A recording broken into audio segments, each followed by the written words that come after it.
Buenas tardes a todos los asistentes. Es de mi profundo agrado darles la bienvenida al Seminario de Actualización Jurídica Penal, la colaboración eficaz en materia de crimen organizado, evento que desarrollaremos los días 8 y 9 de abril. Esta tarde nos acompaña como primer expositor el doctor Valentín Rodolfo Soto Llerena, quien amablemente y siempre dispuesto a colaborar disertará sobre la colaboración eficaz, un instrumento eficaz en la lucha contra el crimen organizado. En nombre del Centro de Altos Estudios Jurídicos, CEDECAL, hacemos de su conocimiento que al finalizar nuestro evento académico se emitirán una constancia de participación a cada asistente que se haya registrado en ambos días del seminario. Por eso deberán ingresar sus datos correctamente en el link que proporcionaremos por el chat durante la sesión. El doctor Valentín Rodolfo Soto Llerena es doctor en Derecho y Ciencias Políticas y magíster en Derecho Convención en Derecho Civil y Comercial por la Universidad Nacional de Piura. Especialista en Justicia Constitucional y Derechos Humanos por la Universidad de Pisa, Italia. Especialista en Gestión Municipal por la Universidad ESAN. Expositor nacional e internacional. Es abogado con más de 20 años de experiencia en el sector público y privado. Es socio fundador del estudio Valentín Soto Abogados. Autor de diversos artículos en derecho penal para revistas jurídicas. Actualmente, el doctor es director en la Caja Piura. Sin más preámbulos, le cedo la palabra al doctor Valentín Rodolfo Soto Llerena para que inicie nuestro seminario con el tema La colaboración eficaz, un instrumento eficaz en la lucha contra el crimen organizado. Adelante, maestro. Tengan ustedes muy buenas tardes a todos los integrantes a este plenario académico. En principio, saludar y agradecer al Centro de Altos Estudios Jurídicos CEDACAL por esta invitación. Siempre nosotros sabemos de esa participación académica que tiene CEDACAL como aporte jurídico a todos los que nos gusta desarrollar el derecho y, por qué no, en la parte procesal penal, que es lo que nos ocupa el día de hoy. En este seminario de actualización jurídica penal con el tema que ya nos está señalando el doctor Cristian Díaz. Sin más que extenderme, el punto que nos ocupa el día de hoy respecto a lo que es colaboración eficaz, un instrumento eficaz en la lucha contra el crimen organizado, debo primero recoger una base de lo que significaría la colaboración eficaz como un proceso especial reconocido por nuestro Código Procesal Penal en los artículos 472 y siguientes. Adicionalmente, tenemos que sumarlo, por supuesto, a la reglamentación en el Decreto Legislativo 1301. Sobre ello, el reglamento en lo que siempre manejamos y articulamos en el título preliminar o artículo primero de sus disposiciones generales, artículo 1, en donde vamos a encontrar justamente, por un lado, la conceptualización de lo que es la colaboración eficaz y además el colaborador eficaz. Sobre la primera figura, colaboración eficaz, estamos en un proceso especial autónomo, también con la característica de no contradictorio, basado en el principio del consenso entre las partes y la justicia penal negociada, que tiene por finalidad perseguir eficazmente a la delincuencia. Y cuando nos vamos respecto del colaborador eficaz en sí, encontramos que es la persona sometida o no a una investigación o proceso penal que ha sido condenada, que se ha disociado de la actividad criminal y se presenta ante el fiscal o acepta la propuesta de este para proporcionar información útil, buscando siempre o procurando siempre obtener beneficios premiales. Ahora, teniendo esta punta de inicio de conceptos y ampliando el conocimiento en la experiencia internacional, la experiencia internacional nos da cuenta que todos los procesos de colaboración eficaz constituyen una herramienta importante para la lucha de la criminalidad organizada. En tanto, miembros de la misma, se tiene por brindar información, por supuesto, desde adentro hacia afuera, sobre la forma de cómo operar, sobre la forma de cómo identificar a sus miembros respecto de las operaciones que se estarían ejecutando. Ahora, cuando vamos ya a esto, a filtrarlo con el conocimiento público de los efectos que ha tenido la colaboración eficaz, entiendas en la parte de lo que es delación, Brasil, partamos de Brasil, donde se ha producido develar con mayor amplitud la corrupción en su historia desde el punto de inicio. También es ahí donde el equipo especial, respecto de la línea que vamos estableciendo, describiendo como normas, aparece o crea el procedimiento de colaboración eficaz como mecanismo para dotar de eficiencia, de eficacia, de celeridad en los procesos penales. En esa línea, promueve ¿qué cosa? Promueve a la vez la promoción, ¿no?, respecto de lo que significa un mecanismo en los procesos a su cargo. Sobre ello es importante mencionar en lo que respecta que la colaboración eficaz no es una forma o garantía de impunidad por los delitos cometidos. En tanto, los beneficios premiales que la norma reconoce están estrictamente relacionados a la información corroborable, y hay que decirlo con negritas y subrayado, corroborable que los colaboradores eficaces tengan a bien brindar. Entonces, centrando el concepto, ¿qué es la colaboración eficaz? Partimos de la línea que es un mecanismo del sistema judicial que intercambia información a cambio de beneficios premiales, como lo venimos diciendo, a quien está inmerso en un proceso penal.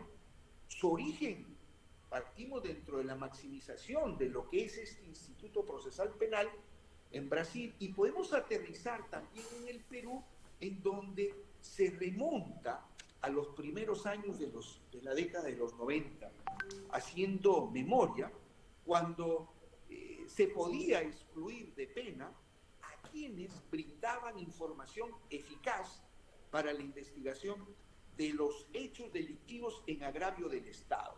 Ello en el marco, por supuesto, de la aún subsistente o de la aún forma que subsiste un conflicto respecto de lo que en su tiempo era Sendero Luminoso.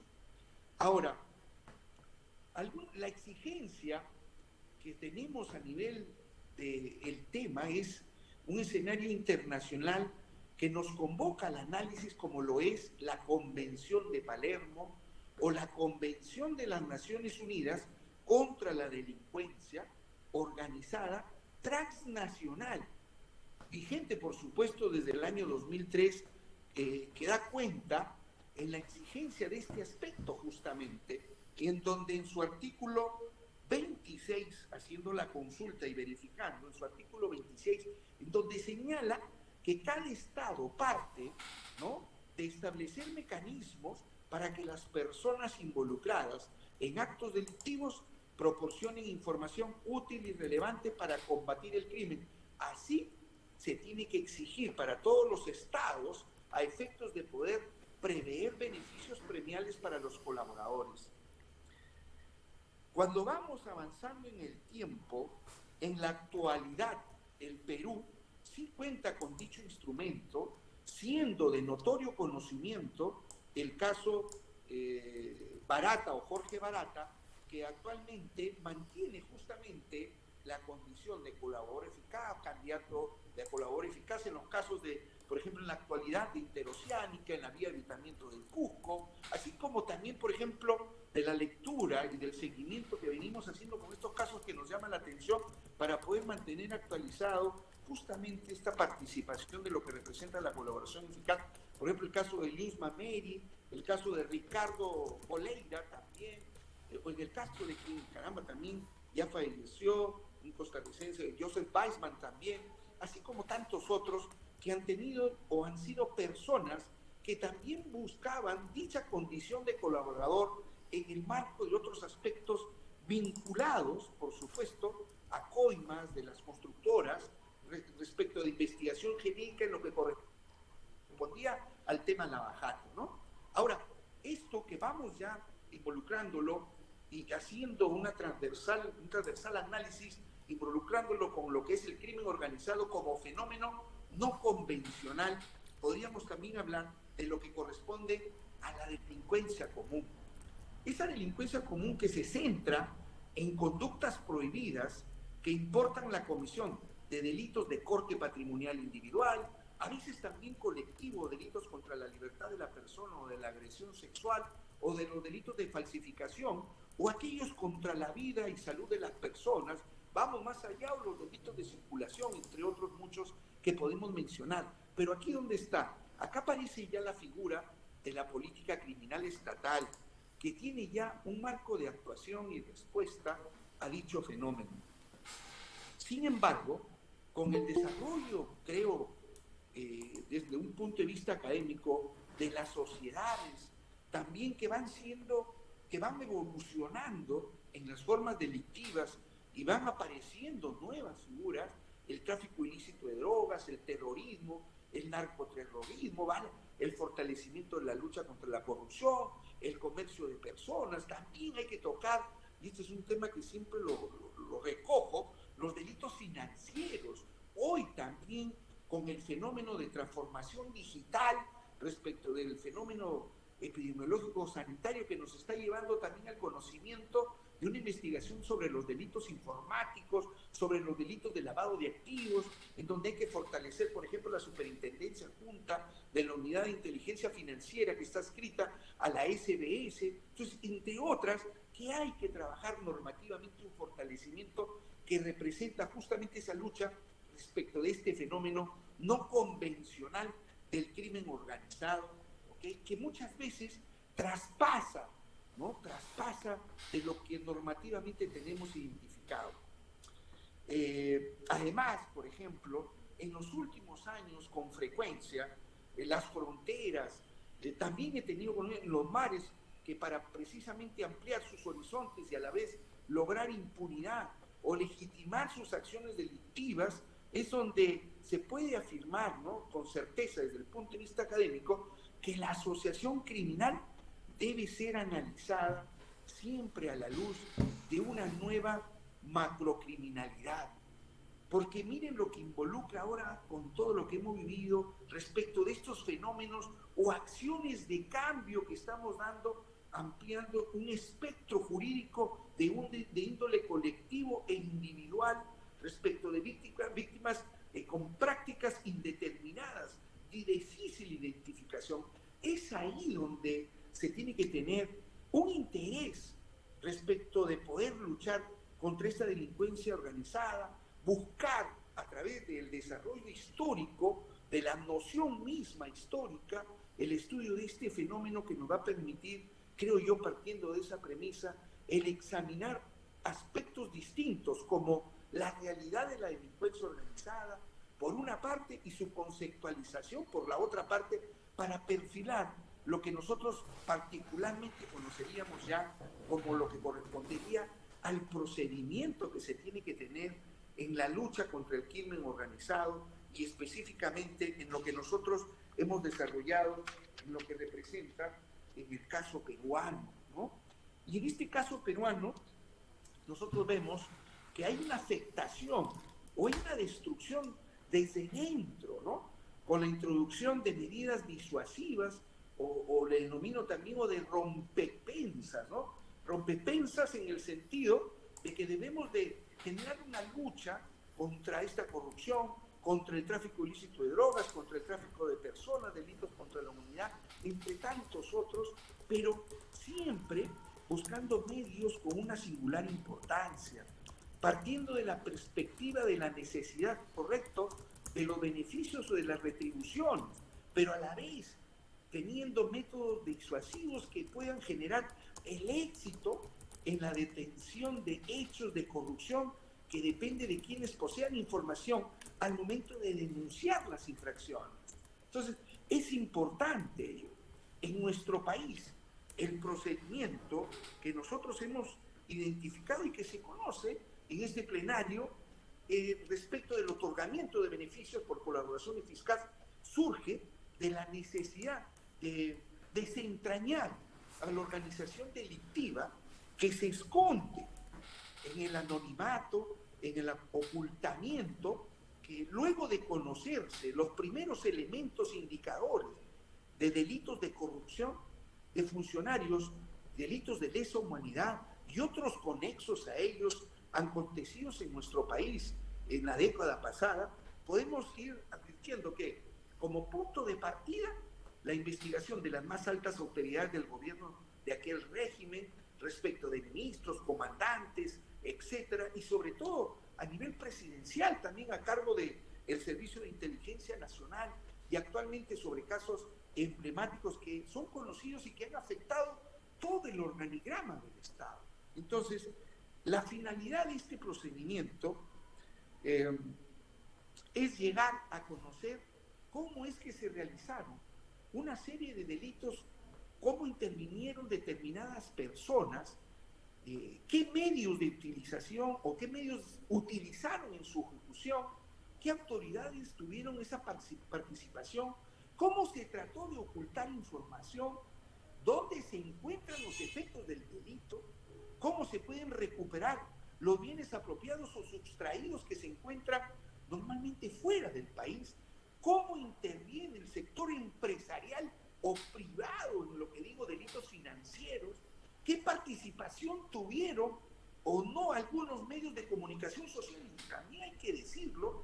Entonces, en suma, en este combo jurídico para el tema que nos ocupa, se busca esclarecer lo ocurrido desde la perspectiva penal, no solo con los medios de investigación, entiendo yo, bajo la complejidad de lo que significan estos tipos penales respecto de medios de investigación comunes, bajo la dirección de los jueces, de los fiscales, sino a través de otros medios que la ley y el derecho comparado tienen que permitirlo para conocer la organización o grupos delictivos que tanto daño, a nuestro punto de vista, han hecho definitivamente a nuestro país. Entonces, cuando tenemos que académicamente aportar respecto de este tema para establecer cuestionamientos al proceso de colaboración eficaz, el primero que advierto es que existe un carácter antiético del derecho penal premial.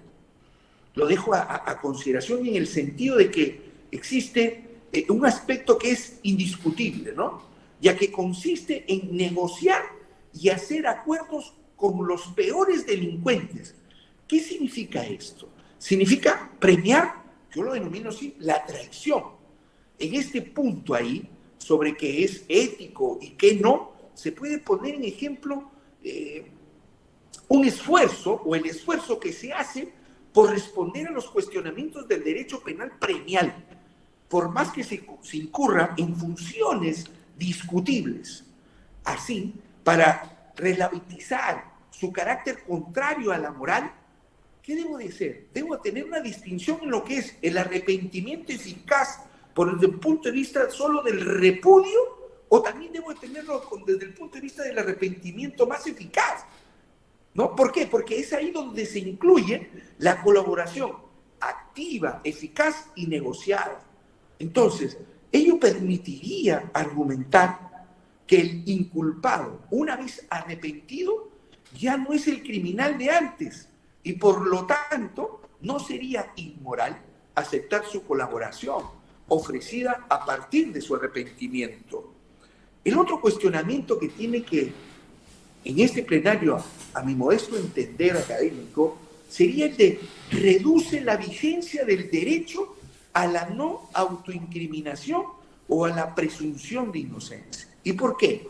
Porque desde el punto de partida que se tiene para tratar de acceder a una colaboración eficaz es el reconocimiento de la comisión de un delito, o por lo menos no negarlo, tal como ocurre en nuestra legislación, ¿no? en relación justo en este aspecto, también existen verdaderos esfuerzos. Hay que reconocer para lograr una respuesta convincente, pero sin conseguirlo a plenitud.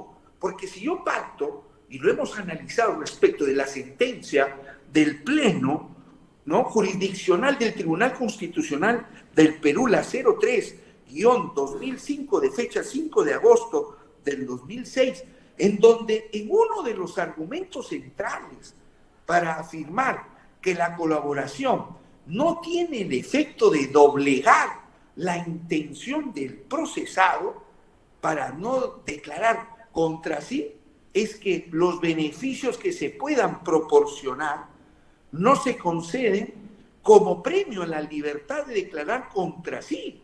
Y aquí aclarando, es importante que lo que dice en el sentido que no todo investigado o acusado que se autoincumple, ¿no?, vea, por este hecho ha de acogerse a los beneficios. Y específicamente en una extensa jurisprudencia lo vamos a poder advertir en el fundamento 279 y 280, vean ustedes. Otro cuestionamiento que está relacionado con lo que representa al colaborador respecto de si reúne los mínimos requisitos que el derecho exige para aceptar la veracidad de un testimonio. Es ahí donde debemos de advertir que el aspirante a colaborador tiene que tener presente, dentro de esa búsqueda de beneficio, al máximo, a costa de sus ex cómplices, vean ustedes, para lo cual tiene que lograr exculparse, aún intentando hasta mentir, podría decirse.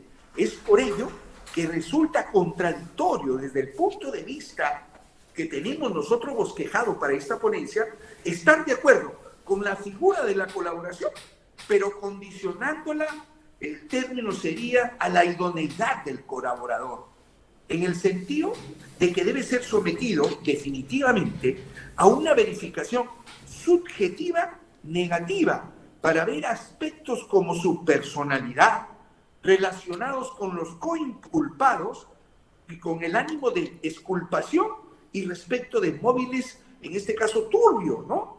Entonces, en el derecho penal premial se pasa a una justicia consensuada en el que lo fundamental es el acuerdo.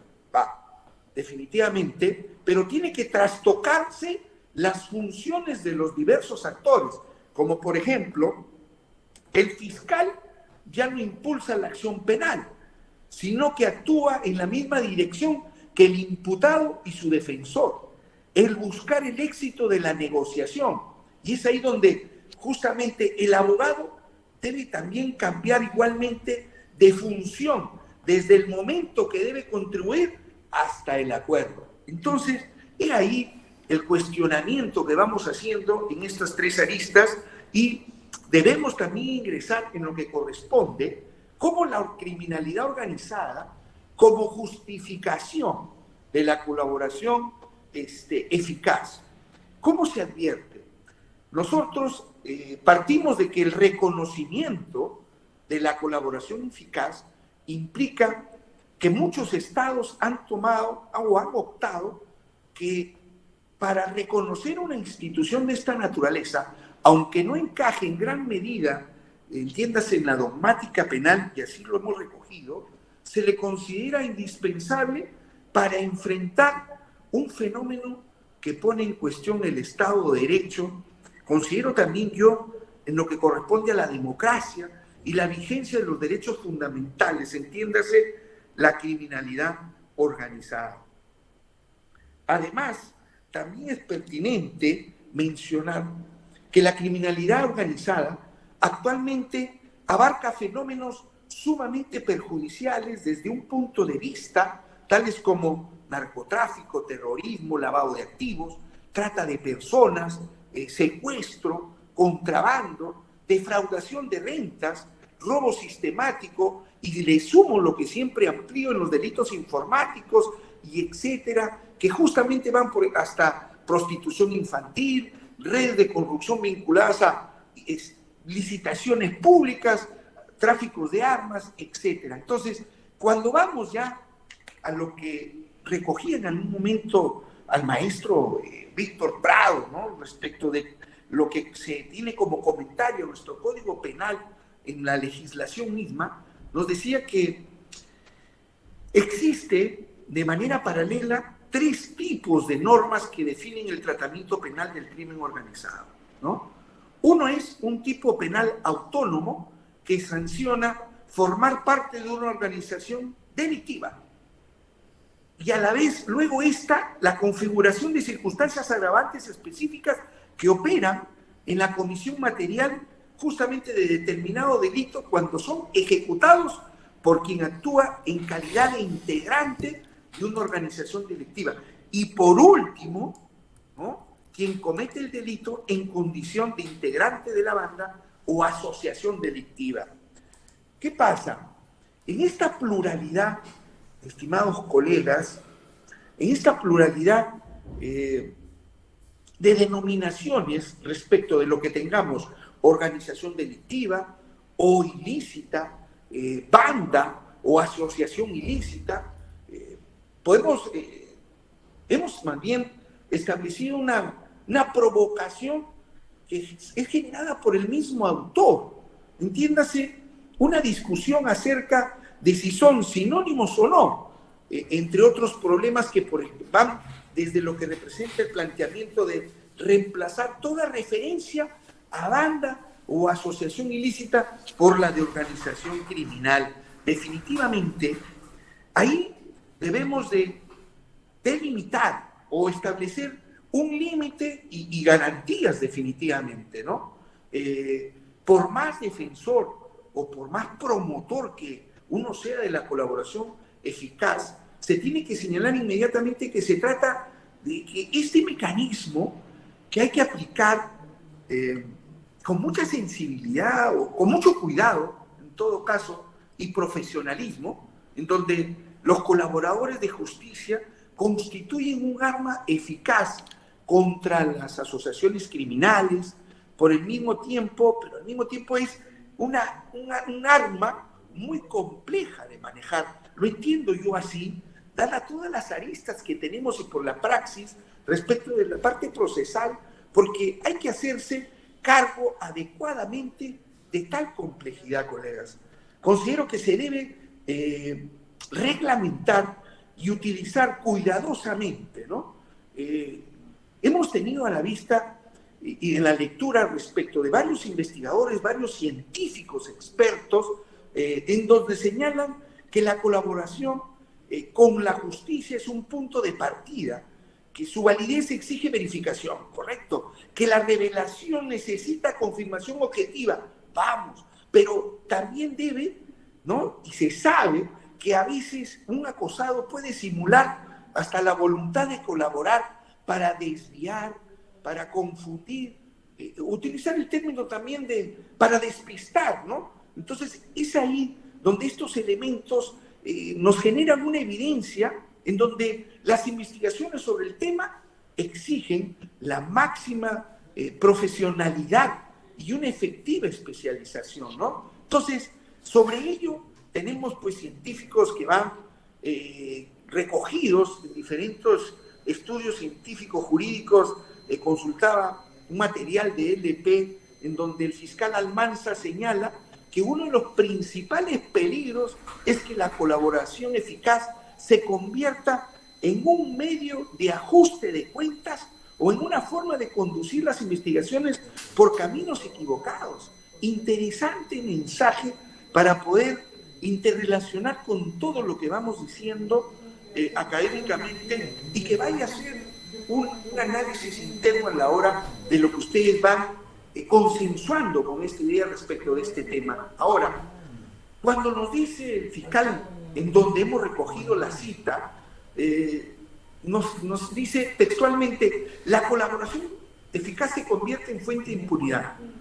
Yo ahí en este punto debo de convocar también un científico jurídico como lo corresponde a Ferrajol, que advierte que este aspecto, al señalar que la legislación italiana, cuando caramba tenemos la oportunidad de consultar este material, permitió no solo el pago de confesiones y colaboraciones, nos dice este científico jurídico, sino que también beneficios de superatenuación contemplados en la propia ley, negociaciones incompatibles con excarcelaciones de imputados, liberaciones anticipadas mediante operaciones de alquimia en el descuento de las penas y el facilitamiento de las fugas al exterior. Entonces, sobre eso sumado también a la forma de prefabricar arrepentimientos, entonces, sobre eso puedo decir en que consiste en obligar a una persona que se acoja a la colaboración siendo inocente o contra su voluntad, o de repente por la presión misma para que el colaborador se indique a determinadas personas como consecuencia de la convivencia política, de la convivencia económica, de la convivencia mediática, o simplemente le incorporo yo por la necesidad de tener que sindicar a alguien, ¿no?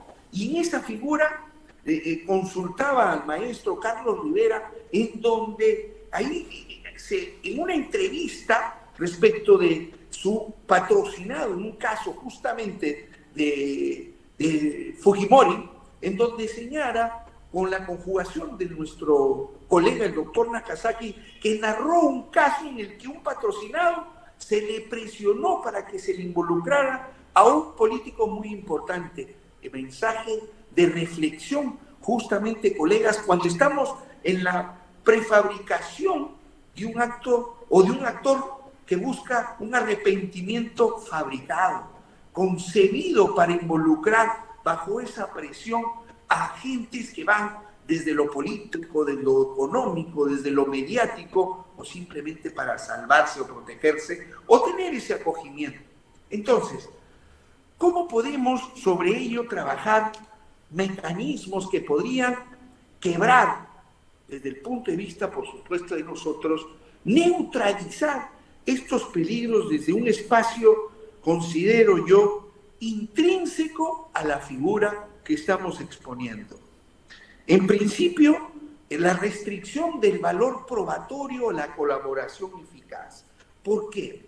Considero que el otorgar, ¿no?, a lo aportado por un colaborador el valor probatorio que merece, ni más ni menos, constituye una garantía básica para la correcta aplicación de la colaboración. Bien. Y por eso es que se trata de uno de los puntos, considero, más polémicos, en donde respecto de que aquí existen dos niveles que se suelen confundir a la hora de hacer la interpretación. El primer nivel, que va desde el valor probatorio que tiene la información proporcionada por el colaborador para lograr justamente los beneficios a su favor.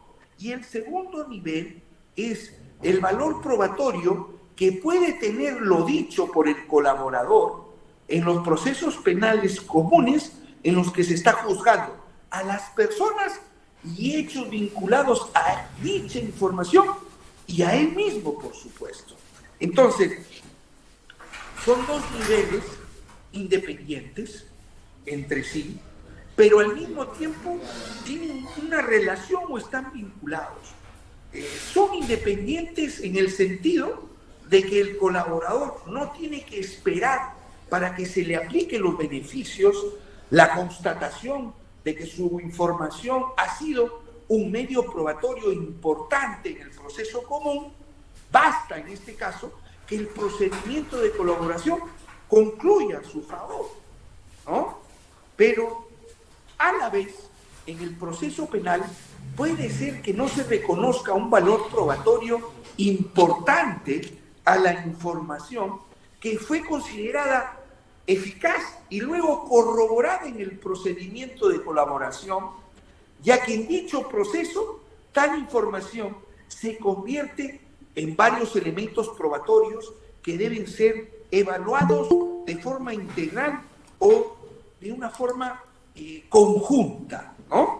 Es esta separación justamente la que explica que si la información corroborada en el procedimiento no llega a tener en el proceso el valor probatorio que se esperaba, entonces no genera la revocación de los beneficios. Estos dos niveles también están relacionados porque los beneficios solo se dan en la medida que se crea que la información brindada será un elemento probatorio valioso en los procesos a los que se vinculan, ¿no? Y eso justo guarda relación, como bien lo dice el doctor maestro San Martín, cuando afirma que la apreciación fiscal, miren, no está condicionada a que en efecto se condene al sindicado por el colaborador, aunque es obvio que la prognosis que se realizará apuntará a ese resultado. Entonces, estos aportes que nos pueda dar el colaborador, que van generando, por supuesto, beneficios, pasan por la evaluación de fiscales y jueces, los que supuestamente deben actuar con rigurosidad cuando analizan su eficacia. Definitivamente allí hay revelaciones, además que no tienen por qué tener resultados, creo yo, concretos. ¿Y por qué lo digo? Como por ejemplo, cuando se descubre la estructura de una organización, dato que al final servirá como punto de partida para una investigación. Entonces, ahí tampoco se puede prescindir del hecho mismo que las consecuencias concretas, productos de lo dicho por el colaborador, se puedan frustrar por diversas causas como la negligencia de las acciones posteriores respecto de repente de una captura. Es aquí donde debe quedar claro entonces que el valor probatorio de lo dicho por el colaborador eficaz, entonces tiene dos momentos. El primero es el que necesita para otorgar beneficios a partir de la colaboración del fiscal y la aprobación del juez. Y el segundo, ¿no?, es que ya en lo que se le otorga en un proceso judicial en el que pasa a ser obligatoriamente una prueba entre varias. Entonces, sobre ello vamos también identificando el interrogante cuándo se puede usar la información aportada por un colaborador como elemento de prueba en un proceso o en una investigación. Aquí, si bien no hay una norma, ¿no?, expresa al respecto en la ley o en su reglamento, se puede interpretar que si para que opere el mecanismo de la colaboración estamos ante una información a cambio de beneficios, la norma exige que haya un acuerdo con el fiscal y una resolución jurisdiccional aprobatoria firme. Solo se debe poder usar las declaraciones del colaborador, importante, cuando se haya producido estos dos requisitos. Actualmente, esta discusión es relevante, ya que consideramos que existen fiscales que están presentando los aportes de los colaboradores hasta para requerir medidas cautelares como la prisión preventiva o la prohibición de salida del país. Entonces, se suele arguir desde el punto de vista académico para ello que para pedir o aplicar, ¿no?, las medidas cautelares solo se requiere fundados y graves elementos de convicción, y eso definitivamente construidos, ¿no?, a partir de los primeros recaudos. Entonces, de acuerdo al Código Procesal Penal, artículo 268, y no elementos probatorios, ¿no?, por lo que cabe presentar las declaraciones o documentos de los colaboradores pendientes de corroborar. Entonces, ante ello, la posición académica asumida es que todo lo que se presente, consideramos apelándose a la figura de la colaboración, sea en una investigación o en juicios, o para una medida cautelar que implica la restricción de derechos, tiene que tener una aprobación judicial definitiva, ya que constituye un requisito esencial, ¿no?, sustantivo, que nosotros definitivamente dejamos bien marcado en ese sentido. Ahora, queda también la posibilidad de que el colaborador se presente en el proceso como testigo, pero el problema es que lo que diga o entregue ya no debería poder usarse para la negociación de un beneficio, puesto que estos solo corresponden frente a aportes novedosos, aportes oportunos. Pero aquí existe un pronunciamiento de la Corte Suprema que supone o que contiene una posición a favor de la aprobación jurisdiccional como requisito previo, ¿no? Y es ahí justamente en donde en este fallo, en el recurso de nulidad 1587 de fecha 13 de mayo del 2015, señala que en relación a un fallo mediante el cual, ¿no?, absuelta a una persona del delito de colaboración con el terrorismo, uno de los fundamentos del fiscal y del procurador para este recurso de nulidad había sido que el colegiado correspondiente, señala, no valoró las declaraciones de los colaboradores eficaces. Es ahí donde esta Sala Suprema transitoria de la Corte Suprema rechazó la pretensión debido justamente a que esta inadmisibilidad se sustentó en que el Ministerio Público no cumplía con adjuntar las sentencias de colaboración eficaz, admitiendo tan solo las que fueron acompañadas de dicha sentencia. Entonces, vamos marcando que también hay que tocar el tema de lo que representa una desnaturalización, ¿no? Esa desnaturalización que se pueda utilizar las declaraciones del colaborador antes de que haya acuerdo y aprobación. ¿Por qué? Porque considero de que no es acertado, siempre dentro de una línea de lo académico y de lo que representa este plenario, no es acertado desde el punto de vista jurídico y práctico que el decreto legislativo promueva que la información proviene, ¿no?, de los colaboradores, ¿no?, que proviene de los colaboradores, pueda ser usada antes de que haya sido aprobada judicialmente y hasta antes de ser objeto de un acuerdo con el fiscal, tal como lo proscribe la ley y, por supuesto, la doctrina sobre colaboración eficaz.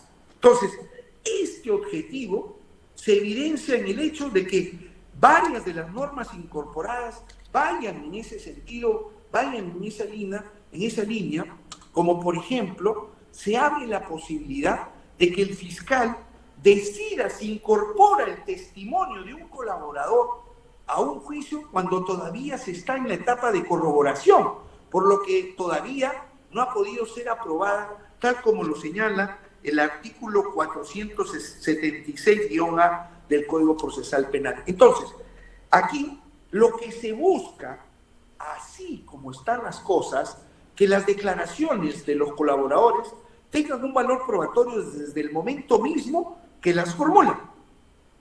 En este entendido, y no solo si concluye exitosamente en el proceso de colaboración. Si bien se entiende la premura, así lo denomino, la premura, la expeditez, en lo que representa la disposición de la información que está brindando el colaborador antes de que termine un proceso que puede durar, caramba, es conocido, meses o años, es muy peligroso saltarse, considero yo, un requisito esencial a la figura como es la aprobación previa a nivel fiscal y judicial. Luego, porque la palabra que hay que siempre incorporar, luego de un análisis exhaustivo del proceso de corroboración y negociación, ¿no? Ahora, en este aspecto también se va, incluso desde el punto de vista académico siempre, más allá, creo yo, porque al disponerse que la información proporcionada por el colaborador puede ser usada para aplicar medidas cautelares como la prisión preventiva, sin que hayan sido objeto de acuerdo y menos de aprobación. Entonces, puedo decir que tanto los elementos de convicción generados en las diligencias de corroboración y hasta la sola declaración del colaborador podrán ser empleados para requerir medidas limitativas de derecho o medidas coercitivas en los procesos derivados o conexos del proceso especial de colaboración eficaz. Entonces, se trata aquí, estimados colegas, de medidas que van o que dan para plantear que no solo se está respetando los principios básicos del derecho penal premial, como es el de la eficacia o corroboración, ya que no hay acuerdo fiscal o aprobación judicial. La importancia de la información como su verificación están en una situación, la palabra adecuada, creo yo, y coincido con muchos investigadores, muchos científicos jurídicos, incertidumbre, ¿no? Incertidumbre. Ahora, ¿qué pasaría, por ejemplo, si la colaboración fracasa y se ha utilizado para procesar o detener a alguien por la información brindada por el colaborador? Vamos al tema de la norma. La ley dice que si no se llega a un acuerdo, lo declarado por el colaborador no tiene ninguna validez, ¿tá? Es cierto que este tipo de adelanto en cuanto al uso de la información de los colaboradores antes de su aprobación ya se viene definitivamente dudando, pero eso no implica que tenga que ser aceptadas, ¿no? En ese sentido, para poder disponer lo antes posible de lo que representa la información proporcionada por el colaborador, lo mejor sería establecer un plazo máximo a cada etapa del procedimiento de colaboración para que no puedan durar indefinidamente o la información, ¿no?, o se dé por partes, ¿no? Entonces, ahí definitivamente resulta oficioso académicamente mencionarlo. ¿Por qué? Porque cuando vamos nosotros ya analizando la información que podría tener consecuencias de ser información falsa, y cuando es una información falsa, es clave determinar las consecuencias ahí, de si se descubre que el colaborador ha mentido. Tremenda responsabilidad, ¿no? Hay solo dos disposiciones en la ley, en el reglamento que se relacionan con estos aspectos. Una de ellas es justamente en donde se regula la situación del colaborador que ha mentido por haber omitido información. Es más, si en el curso de la etapa de verificación surgen o se constatan nuevos elementos o hechos que incriminan al colaborador u otra información útil respecto a los datos que ha proporcionado para descubrir dichos hechos delictivos o personas involucradas, el fiscal definitivamente requerirá al colaborador se pronuncie sobre lo mismo y formule las explicaciones correspondientes, ¿no? Es ahí donde el fiscal decidirá si es el caso dar por concluido el procedimiento o continuarlo, como dice el artículo 9 del reglamento, ¿no? Entonces, también en otra disposición se contempla la consecuencia frente a un colaborador que ha acusado a otra persona que resultó siendo inocente. Ahí donde, en los casos que se demuestra la inocencia del investigado, el fiscal está obligado a informarle la identidad de quien hizo la imputación falsa. O sea, entiéndase, para los fines legales correspondientes, dice el artículo 13 de la ley. Entonces, son varias las críticas constructivas que se pueden formular al respecto, ¿no? La primera de ellas es que tratándose de un tema tan sensible, tan importante, no debe abordarse de manera tangencial o a través de dos normas separadas, ¿no? Considero yo que debería de fortalecerse normativamente y obviamente justamente lo que vamos precisando. En segundo lugar, el ámbito en que el colaborador puede mentir también es mucho más amplio que el cubierto por las disposiciones que voy citando. ¿Por qué? Porque estas refieren solo hacia el colaborador omite información durante el procedimiento o se involucra a un inocente. Ahí no se contemplan supuestos como el de una omisión por información descubierta con posterioridad. Tampoco se ha contemplado la situación en la que estamos ante una información falsa o por la misma omisión que están ligadas a un acto de corrupción. Entonces, en el caso de la omisión de información, lo peor que trae como consecuencia es que puede pasar el colaborador es que frustre sus pretensiones Y si se indica a alguien falsamente, lo peor en todo caso será que el perjudicado lo pueda demandar, ¿no? Imagínense, lo que debería hacerse es introducir un conjunto de normas que de manera sistemática contemple sanciones frente a cualquier supuesto de omisión o de información falsa. Además, colegas, las sanciones deberán ser, considero, sumamente drásticas.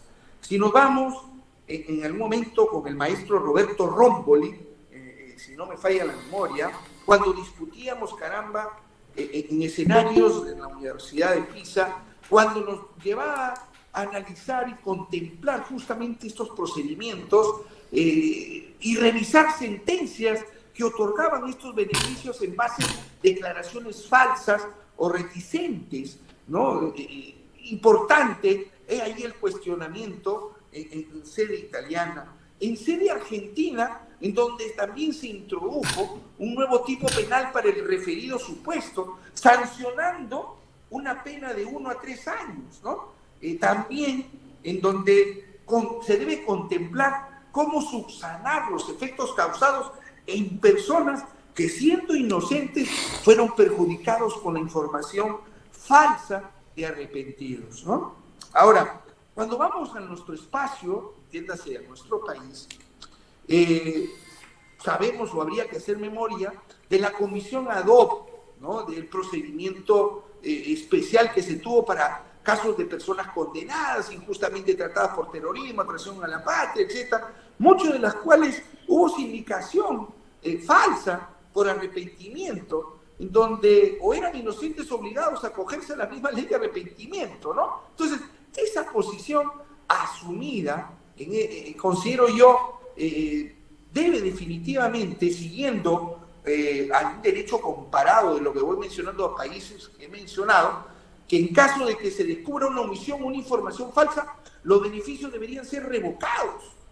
Y se había, por supuesto, incurrido más bien en un nuevo delito que va sumado definitivamente a un hecho que es consecuencia lógica de lo que se tendría que tener como la pérdida total de la protección o ayuda que pueda definitivamente estar proporcionándola a las autoridades, ¿no? Entonces, no hay que perder de vista que si la colaboración prospera en base, entiéndase, a mentiras, ¿no? A personas inocentes que podrían ser perjudicadas mientras que integran una organización criminal o tendrán beneficios inmerecidos en todo caso, ¿no? Además, quien decide acogerse a la colaboración eficaz debe acudir sabiendo que, así como puede obtener premios a partir de este mecanismo excepcional y heterodoxo, por decirlo así, porque tiene que tener ese cruce de información que tiene que ser validado, si proporciona información falsa, tendrá que ser sancionado.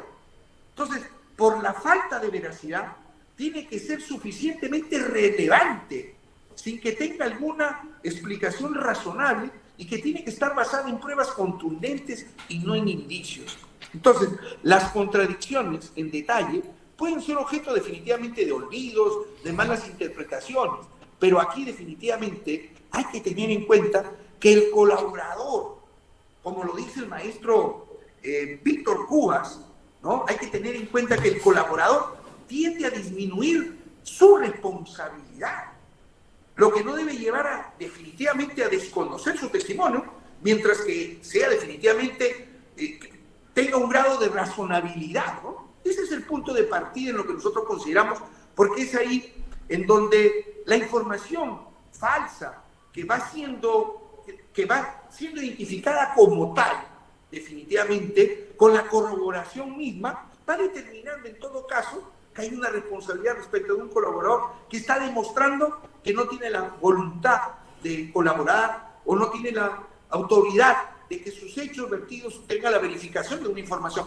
Y eso definitivamente pues, puede conllevar a una negligencia de quien tiene a su cargo la investigación, por no puede invertir o no puede determinar que con el transcurso del tiempo y del decantar del procedimiento pueda generar algún perjuicio al imputado.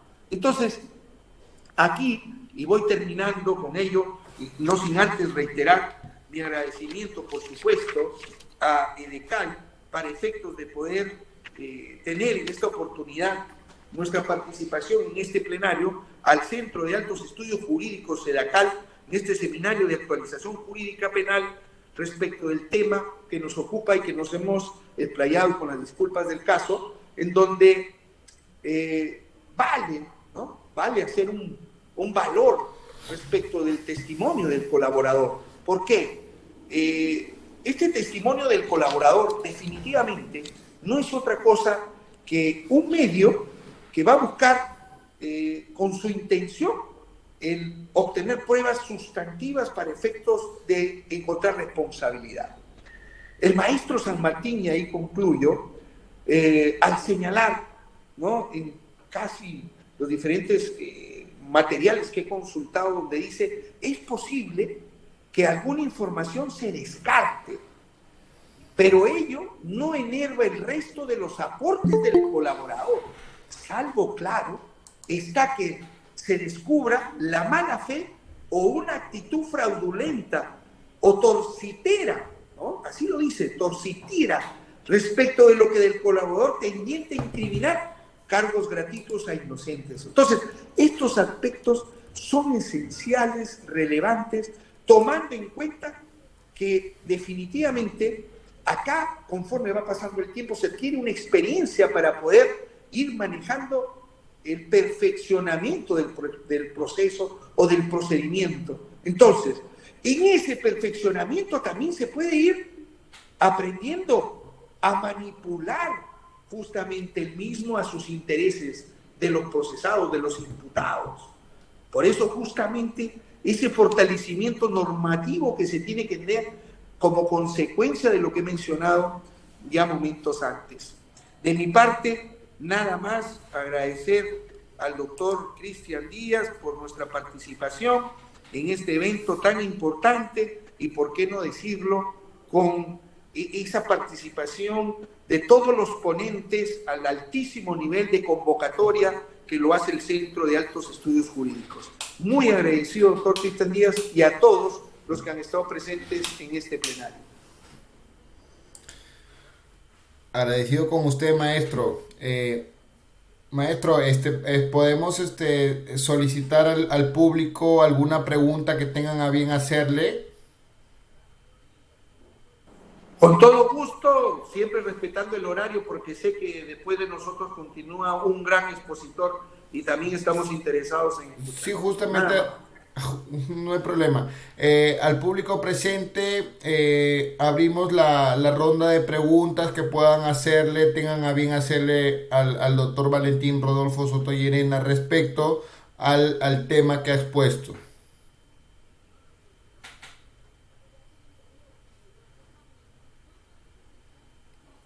Bueno, maestro, creo que todo ha quedado claro. Damos por concluido la primera sesión del día de esta tarde y anoche. Continuamos con el doctor José Antonio Díaz Muro, que a las 7:30 con exacto horario vamos a iniciar su participación de él. Le pedimos que vuelvan a ingresar con el mismo link al público. Ingresamos con el mismo link minutos antes de las 7:30.